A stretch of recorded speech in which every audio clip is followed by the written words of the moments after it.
Vamos ver lá. Bom, eu acredito que agora esteja gravando. Vamos dar início, então, aí à aula, tá?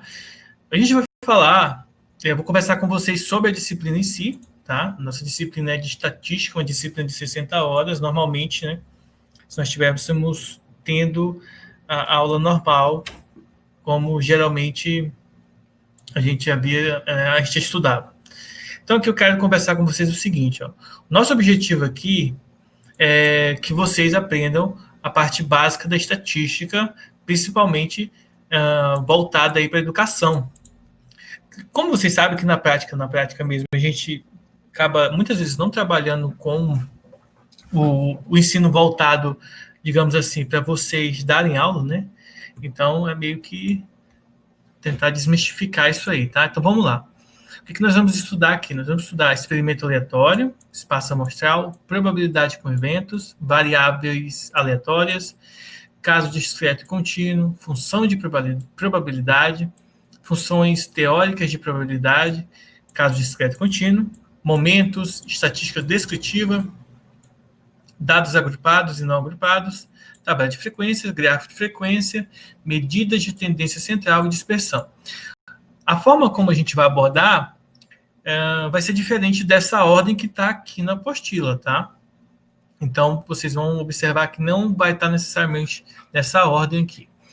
Uma coisa interessante aqui é, vocês podem estar adquirindo esses livros, talvez para comprar não faça tanto, não seja tão viável agora, né, por conta dessa pandemia, mas, olha só, tem esses livros aqui, então o vídeo vai ficar registrado, então depois vocês podem acessar o vídeo e rever aqui essa parte da bibliografia, e ou baixar os livros, né, que talvez deve estar para baixar, ou então adquirir ele na biblioteca virtual da Unemat, verificar se eles têm, se tem disponível lá para vocês acessarem algum desses livros aqui.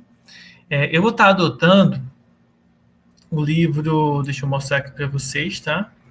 O livro que eu quero estar adotando de estatística é esse livro aqui, o curso de estatística do Jairo, tá? Do Jairo Simon da Fonseca, tá bom? Um livro muito bom. Só que eu não vou seguir essa ordem que está aqui no sumário, tá? Algumas coisas eu vou fazer aqui do início, tá? Algumas outras coisas eu vou ensinar mais para o meio, tá bom? E vou caminhando assim conforme eu achar que é mais interessante para a distribuição dos conteúdos da nossa disciplina. Como vocês devem ter visto já, algumas coisas a gente já viu, algumas coisas eu já coloquei lá na página da turma, tá? Então, basicamente, o que a gente vai ver assim, ó, a ordem que eu quero seguir é essa ordem aqui. Hoje nós vamos trabalhar com os conceitos básicos, tá bom? Amanhã nós vamos falar sobre a representação tabular e a representação gráfica. E nas próximas semanas vamos ver as medidas descritivas, as probabilidades, depois as distribuições de probabilidade, a amostragem e assim por diante, tá? Conforme a semana vão passando, nós vamos vendo esses conteúdos conforme estou mostrando aqui nessa apostila. Então, vou seguir a ordem dessa apostila. Eu conversei com o professor Luiz, tá? E ele me autorizou a utilizar a apostila via e-mail, tá? Mandei um e-mail para ele ontem, ele até me respondeu quase que na hora. Ele disse que eu posso utilizar. Ele vai até mandar uma outra que está mais atualizada do que essa aqui, que já é um livro, tá? Eu vou estar adotando isso aqui porque, como digamos assim, esse livro aqui ele está disponível para a gente usar ele de graça, né? Então, sem direitos autorais aí para a gente estar pagando, a gente vai estar utilizando essa apostila aqui.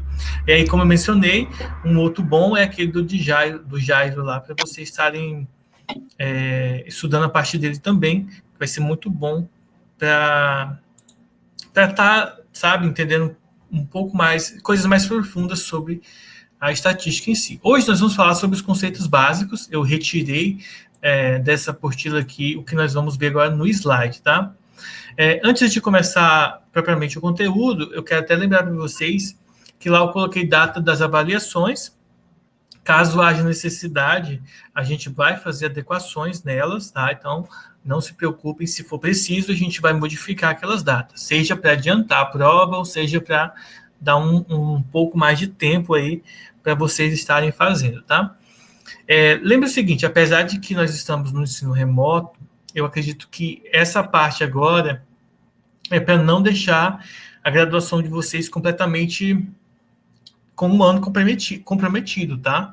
Então, por mais que às vezes a gente possa achar assim, talvez não dê para entender, ou talvez não seja o ideal, mas a gente tem que levar em consideração que é o que nós temos para hoje. Então, vamos tentar fazer o nosso melhor, tá? Tentar compreender os conceitos, esses conceitos básicos hoje. Depois, amanhã a gente vai falar sobre as representações, tanto de tabela quanto de gráficos, tá? Que aí vocês já devem entender que, de certa forma, por enquanto, as coisas vão ser tranquilas, tá? Nessa semana, a gente deveria ter começado antes, mas a gente está tendo essa aula hoje. Então, essa semana é sobre coisas básicas, conceitos básicos, representação de tabelas e apresentações gráficas, para a gente poder, então, depois estar utilizando esses conceitos básicos nos conteúdos mais complexos que tem aqui de estatística, tá? Então, vamos começar aqui. Então, hoje a gente vai ter uma introdução sobre conceitos básicos.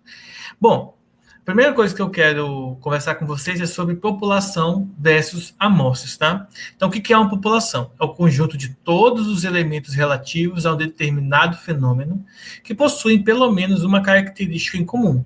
A população é o conjunto universo, que é um conjunto bem conhecido da gente, né? Ele pode ser um conjunto finito ou um conjunto infinito, tá? E ele é finito quando? Simples, quando apresenta um número limitado de observações, que é passível de contagem, ou seja, eu posso contar ele.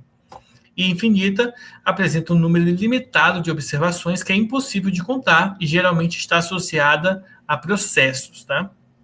Depois a gente vai entrar em mais detalhes aí. Amostra.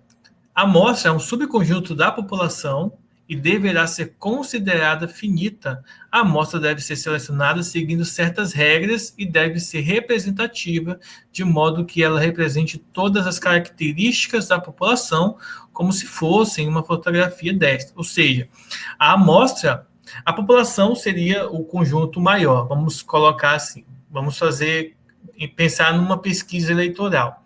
Então, a população para eleição de um prefeito na cidade de Cáceres, por exemplo, a população vai ser o conjunto de todas as pessoas que votam.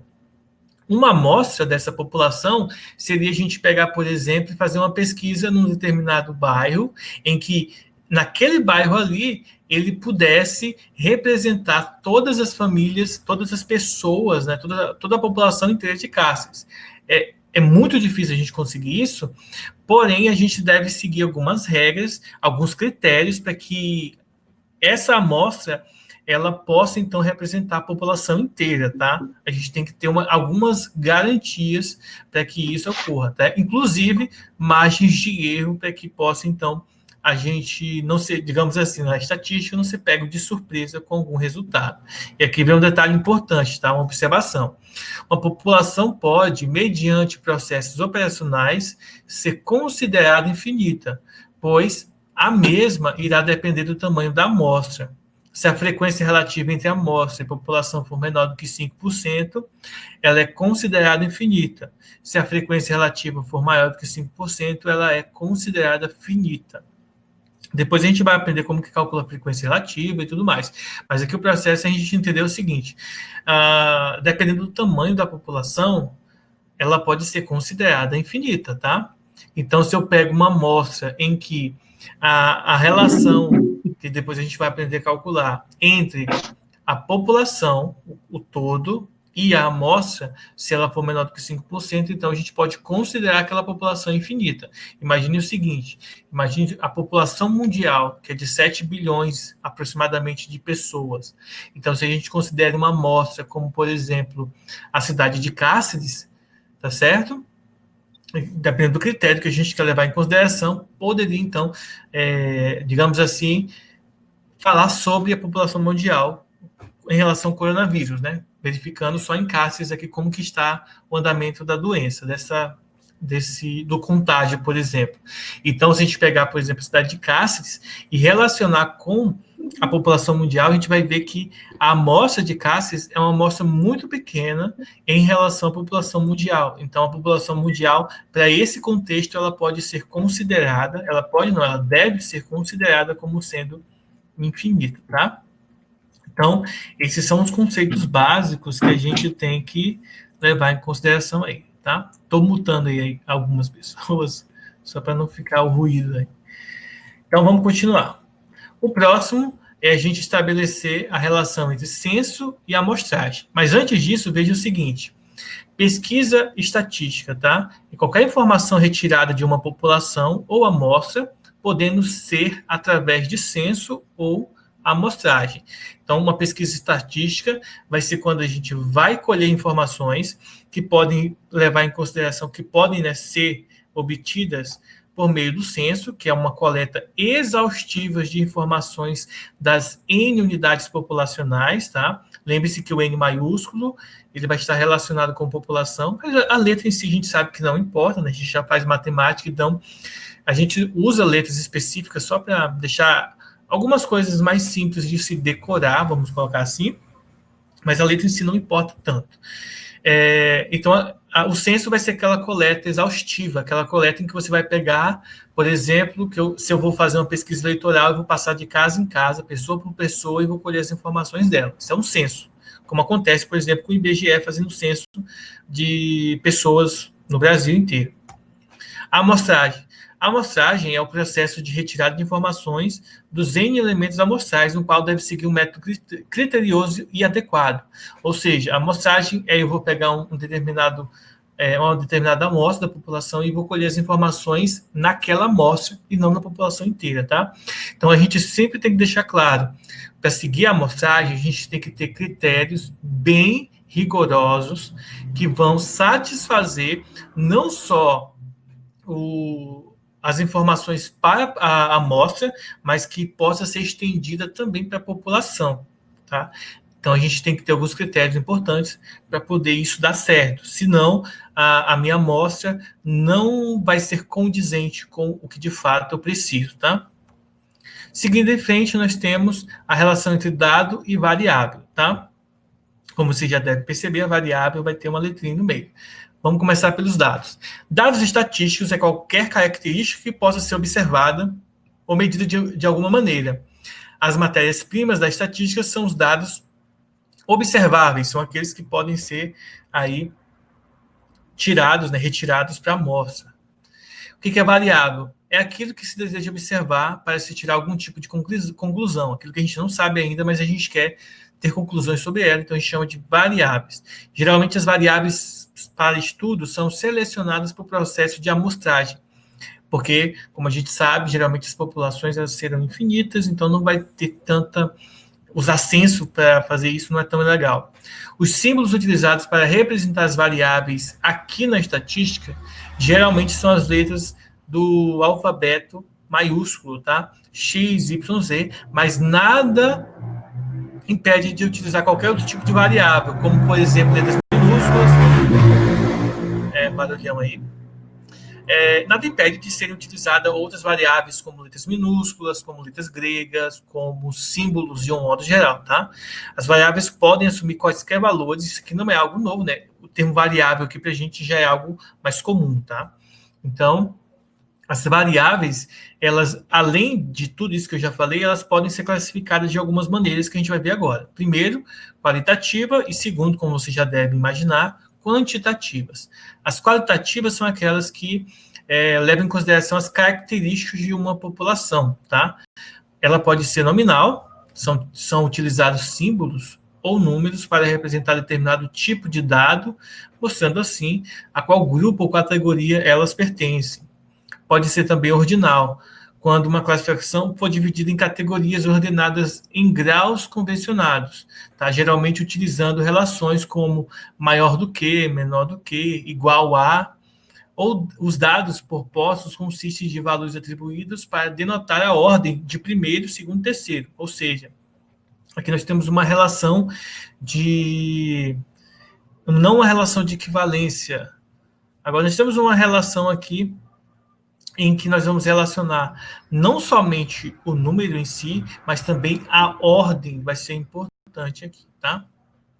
Eu esqueci qual é o nome da relação que a gente estuda em estruturas algébricas. Se alguém tiver aí, manda, que alguém lembrar aí, manda no chat aí, porque nós temos a relação de equivalência e tem um outro nomezinho aí que tá por aqui por dentro, mas eu não lembro agora, tá bom? Mas que a gente estuda em estruturas algébricas.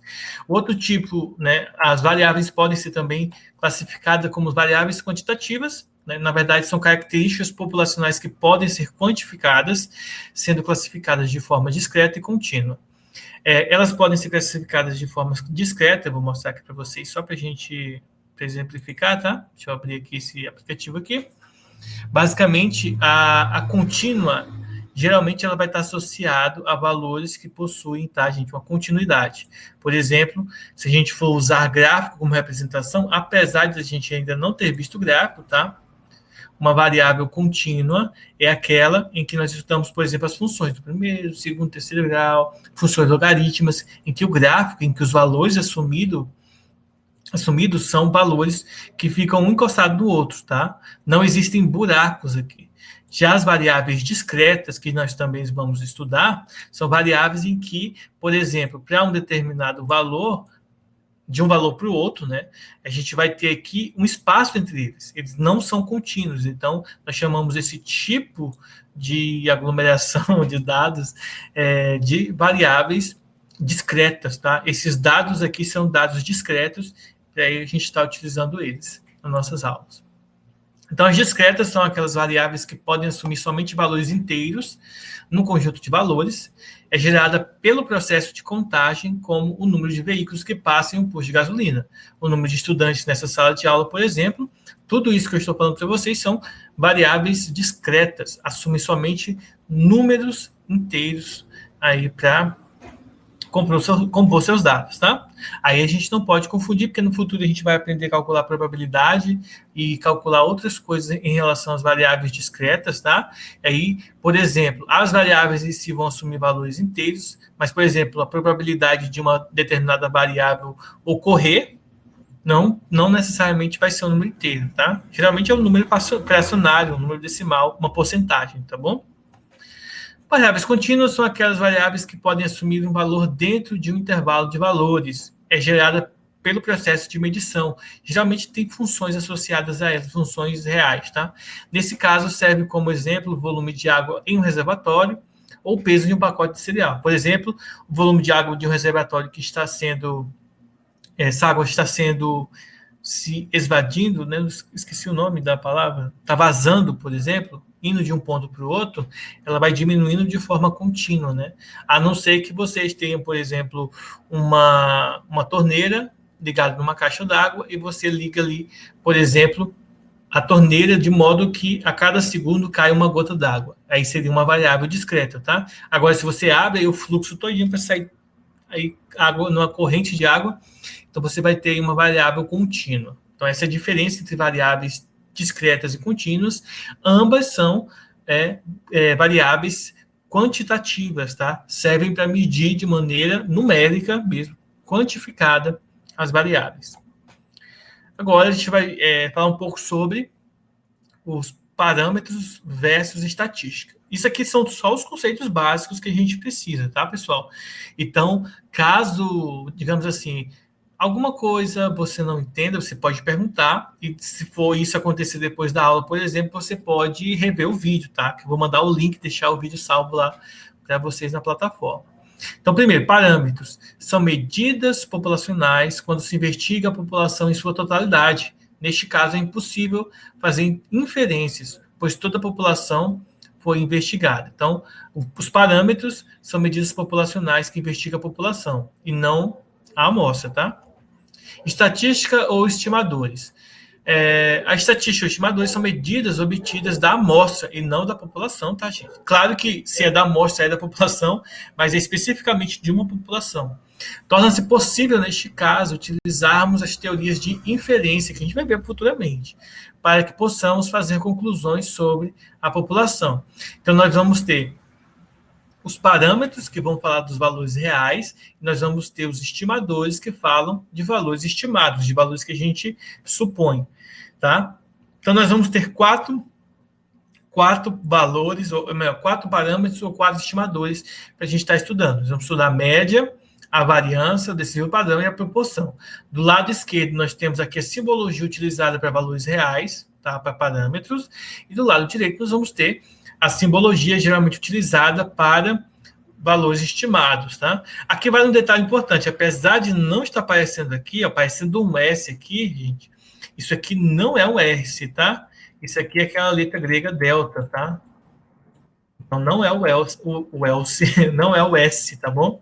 É outra letrinha aí que a gente utiliza aqui para os estimadores. Por enquanto, não preciso decorar essa parte aqui, porque a gente vai ver nos aulas futuros. A gente precisa entender a diferença de parâmetros, que investiga a população no total, de estimadores, que são aí, pontos aí que a gente utiliza de uma amostra para poder, então, fazer nossas, digamos assim, conclusões através de simplesmente estimar as coisas através da amostra, que é uma porcentagem pequena aí da população.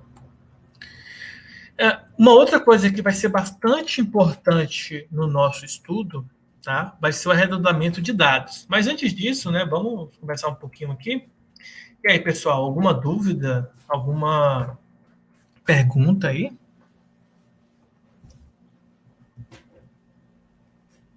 Se tiver isso, vocês podem perguntar. Bom, pelo silêncio aí, então acho que não, né? Então vamos voltar aqui. Deixa eu ver se está aqui. Então a gente vai falar um pouco sobre o arredondamento, que é muito importante, o arredondamento de dados. Porque vocês sabem que na disciplina de estatística é imprescindível, por exemplo, o uso de uma calculadora científica. A gente vai estar utilizando arredondamento de valores algumas vezes, tá? A gente tem que até ter cuidado com isso, porque imaginem se você arredonda errado, principalmente se for dinheiro, por exemplo, você acaba fazendo algum erro, né? Para valores pequenos, isso não faz tanta diferença, mas para valores muito altos, isso faz muita diferença, então a gente tem que ter bastante cuidado. Vamos lá para o arredondamento. Primeiro, a gente tem que levar em consideração o seguinte: a gente tem que ver quantas casas decimais a gente precisa para o arredondamento. Acho que é a primeira coisa mais importante. Então, se a gente tem esse número, como está aparecendo aqui, ó, 7,34, 856, tá? Então, a gente tem esse número aqui.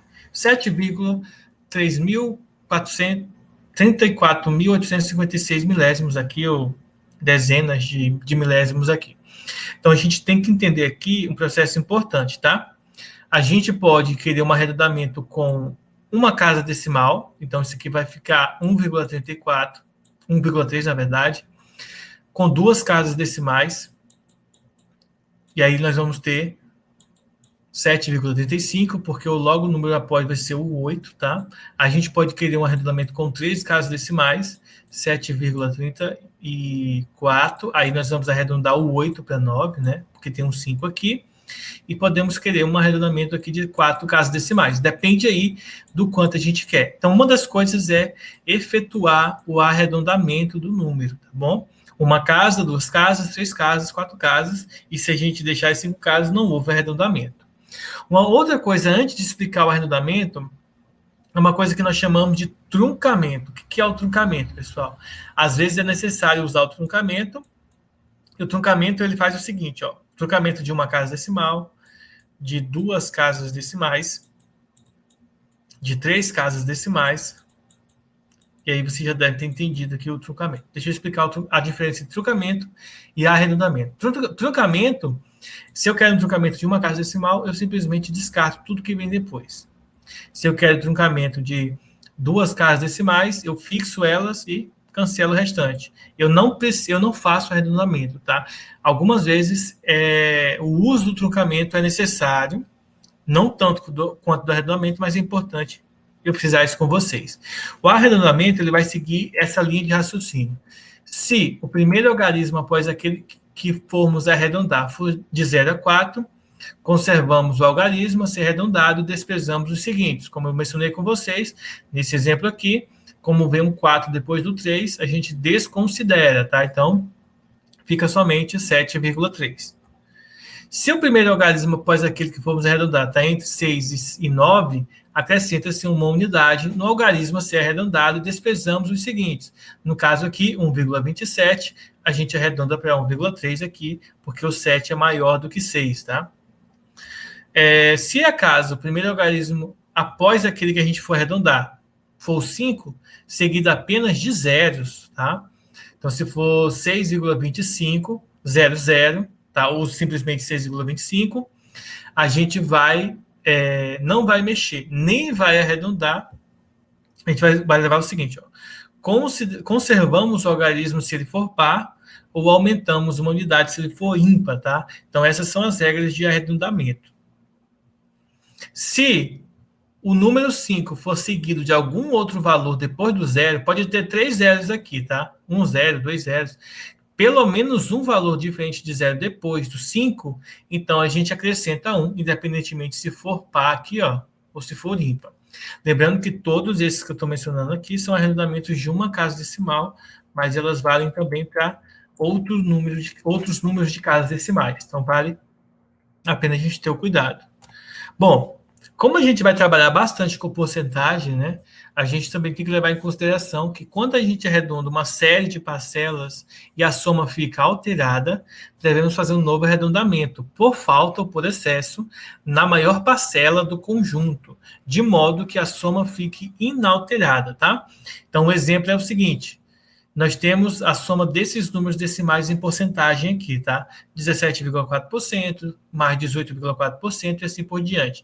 A soma desses valores vai dar aproximadamente 100% aqui. Então, o que a gente faz? A gente arredonda a maior parcela, nesse caso 29,7%, tá?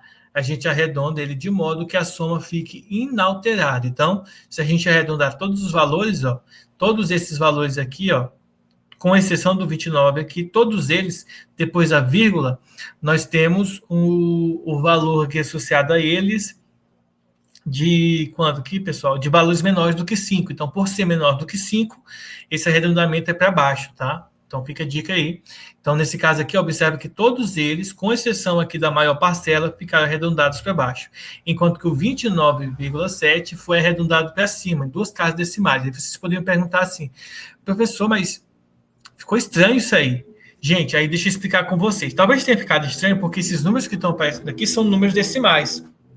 E às vezes, quando é número decimal, a gente acaba não lembrando aí de algumas coisas. Mas deixa eu mostrar aqui para vocês esse aplicativo aqui. Vamos fazer aqui para vocês entenderem melhor, tá? Então, imagina o seguinte. Primeiro, uma coisa que talvez vocês não lembrem. Toda porcentagem, ele na verdade é um número fracionário que também é um número decimal. Ou seja, por exemplo, o número 17,4%, na verdade, ele é o número 17,4, tá? Dividido por 100, 17,4%. Então, aqui nós vamos efetuar a divisão. 17,4 dividido por 100, isso vai dar 0,17,4 aqui, 104. Então, quando nós fazemos o arredondamento para duas casas decimais aqui, isso fica 0,17, que é aproximadamente 17%, tá? Isso fazendo o arredondamento. De forma equivalente, você faz isso com 18,4%, vai ficar aí arredondando, você transformando no número decimal, fica 0,184, aqui vai ficar 0,123. Isso tudo são coisas de números de porcentagem que vocês já estudaram, nós já estudamos isso aí, tanto no ensino fundamental quanto no médio, quanto provavelmente vocês estudaram em alguma disciplina no correr do curso. No caso do número 29,7%, tá, gente? Ele, na verdade, vai ser o quê? O 29,7 por 100, por isso que o nome é porcento, tá? E aí nós vamos ter, quando a gente dividir por 100, vai ficar esse número aqui, 0,297. Se eu arredondar para duas casas decimais, isso aqui vai dar 0,30, tá? 0,30. E aí, arredondando por excesso, pode ser o 0,30 e excedendo ainda um pouco mais por conta desses erros que aparecem aqui, ó, que a gente está arredondando para baixo, a gente pode incluir eles no 0,30, que aí aparece o 0,31, tá? Então fica aí esse detalhe importante aí do cálculo, tá? Então, por isso que vai aparecer esses dois valores aqui, 99% e 100%, dependendo de como nós vamos arredondar esses valores. Voltando aqui, né? Então nós temos o quê? O arredondamento de dados é muito importante, tem que ter muito cuidado na hora de fazer isso. Mas vocês vão tirar isso aqui de letra, não é tão difícil assim fazer o arredondamento. Dando continuidade agora, para a gente encerrar a nossa aula, nós vamos falar um pouco sobre as fases do método estatístico, de como que a gente faz os estágios que são levados em consideração na hora de problemas que levam em consideração a estatística, tá? Então, a primeira coisa que nós temos que fazer é definir o problema. Então, é muito importante definir o problema para ser utilizado aí na hora da pesquisa, tá? Opa. Então, vamos voltar aqui. Vocês estão vendo a tela?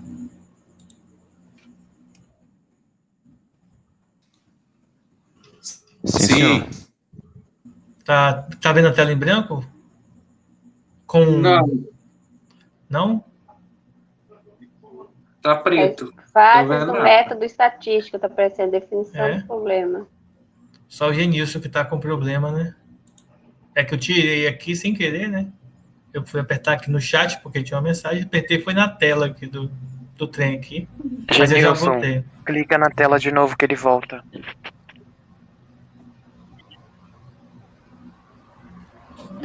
Deu certo, Genilson?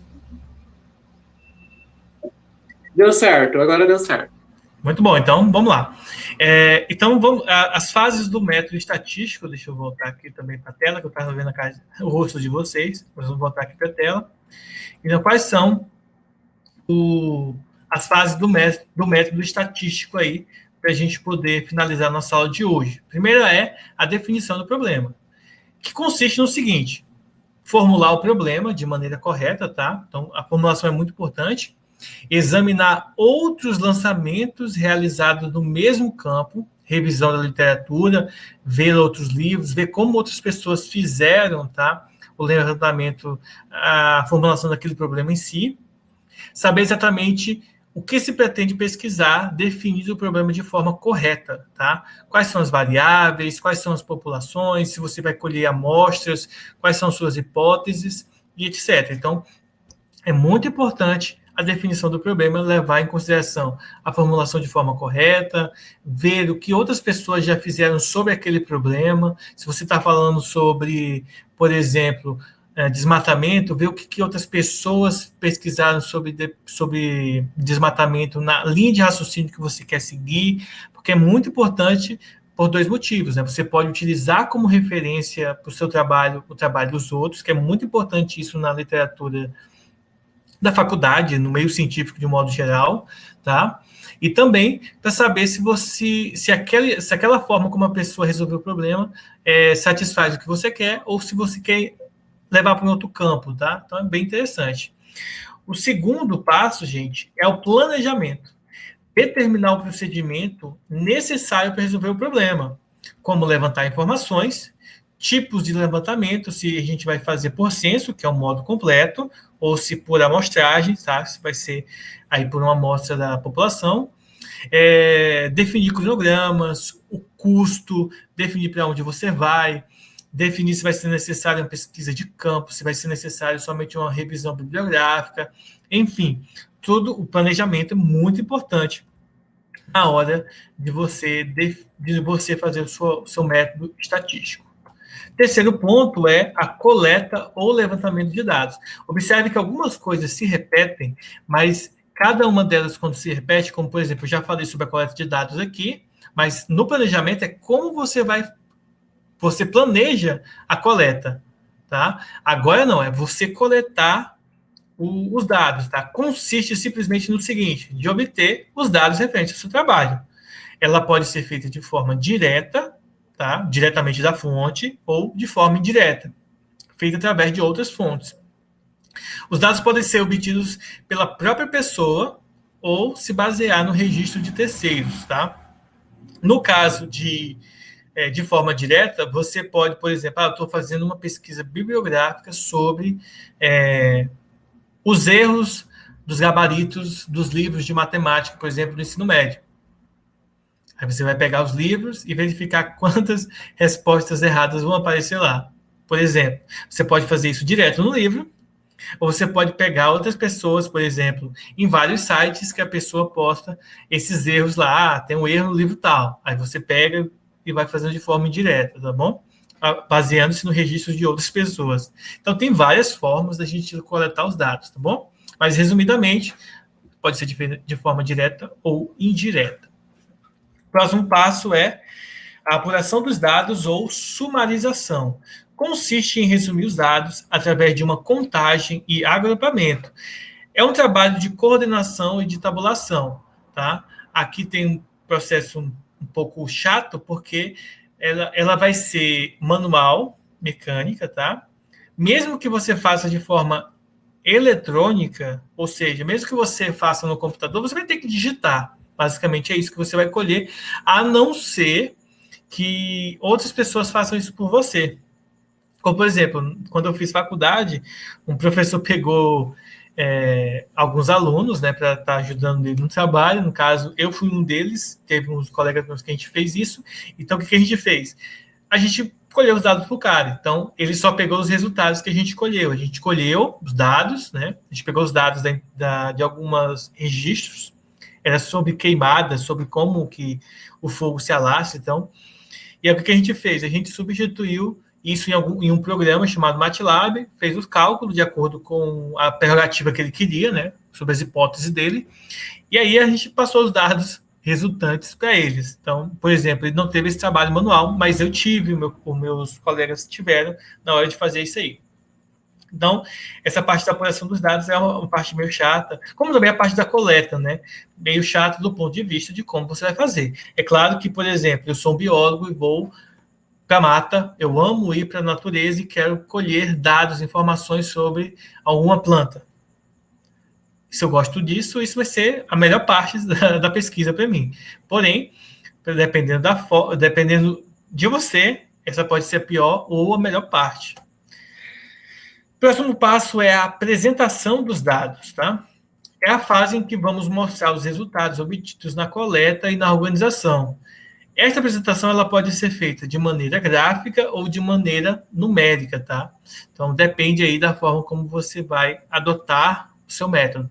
Geralmente, o pessoal gosta muito de apresentar gráficos ou tabelas. A tabela, apesar de ser muito legal, muito importante, as pessoas não gostam muito da tabela porque ela tem muito número de maneira em que você não observa. O gráfico não. O gráfico traz aquela informação de quando aumenta, de quando diminui, de maneira visual, né? De maneira visual, assim, bonitinho. Você coloca cores. Então, o gráfico ele traz aquele, digamos assim, aquela parte talvez mais satisfatória para as pessoas ao observar os dados matemáticos, tá? E por fim, análise e interpretação dos dados, tá? É a fase mais importante e também a mais delicada, que é você tirar as conclusões do que você pesquisou e verificar se resolveu o seu problema. E se você tem como voltar para revisar alguma coisa, ou se tem que mudar alguma abordagem e recomeçar o seu trabalho. Então, essa é a parte mais importante, que é você decidir, então, o resultado do seu trabalho, tá? Claro que para todas essas fases que eu coloquei aqui, que não sou eu que inventei isso, tá, gente? Isso aqui eu tirei da apostila que nós vamos trabalhar como método para a gente, tá? Então, assim, todas essas fases que foram colocadas aí, elas são muito importantes, tá? E devem ser levadas em consideração na hora de construção de um trabalho. Por exemplo, isso para quem já está se preparando para o TCC ou para quem já está fazendo, essa é uma linha de raciocínio muito importante para você fazer seu TCC. Seja ele para educação, seja ele um TCC bem matemático, né, ou matemática aplicada. Então, é bem interessante você estar com isso aqui, não necessariamente eu digo em mente, mas como fala aqui, né? Anotado, gente. Você escrever e ir fazendo o que você precisa, tá bom? Fazer uma lista aqui, dizer, olha, definição do problema, eu quero falar sobre logaritmos. Então, vou planejar. O que eu quero fazer no logaritmo? Eu quero estudar como que o pessoal utiliza o logaritmo para descrever as escalas de um violão, definir o braço de um violão lá para poder, então, ter o melhor som possível num braço do violão, numa guitarra. Como que eu vou fazer isso? Eu vou pegar várias marcas diferentes de violão, de guitarra, e ver como que eles fazem esse levantamento, essa demarcação. Coleto os dados, apuro ele, apresento os dados, interpreto eles e chego ao resultado do meu problema, tá? Então, tem aí diversas maneiras diferentes, cabe a cada um decidir o que é melhor para eles, tá? Então, pessoal, resumido, essa é a nossa parte inicial, tá bom? Então, é isso aí, pessoal. Essa é a nossa parte inicial aí. A minha câmera fica desligando sozinha, não sei porquê. Vamos voltar aqui. Ficou alguma dúvida, pessoal?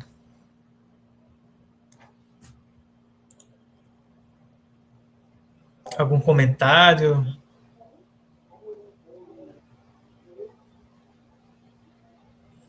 Aí só avisando para vocês, tanto o slide que eu preparei, quanto o vídeo, eu vou deixar disponível lá na plataforma do Cigar, tá? Então, não se preocupem com essa parte que eu vou deixar tudo salvo lá, tá bom? Já tem dia... Pode perguntar. Já tem dia definido que vai ser da semana? E o horário? Os dias definidos tem, sim, tem os dias definidos e os horários eu já marquei. Geralmente você nas quarta-feiras e depois eu passo. Eu vou mandar também o print de todas as aulas lá, na tabelinha, eu vou mandar para vocês lá também, para deixar lá disponível. Porque eu achei que eu pensei que todas essas informações ficavam salvas lá. Eu vou parar de gravar agora, porque eu vou postar esse vídeo no YouTube e o link desse vídeo eu vou colocar lá na plataforma, tá? Então, vou parar de gravar aqui.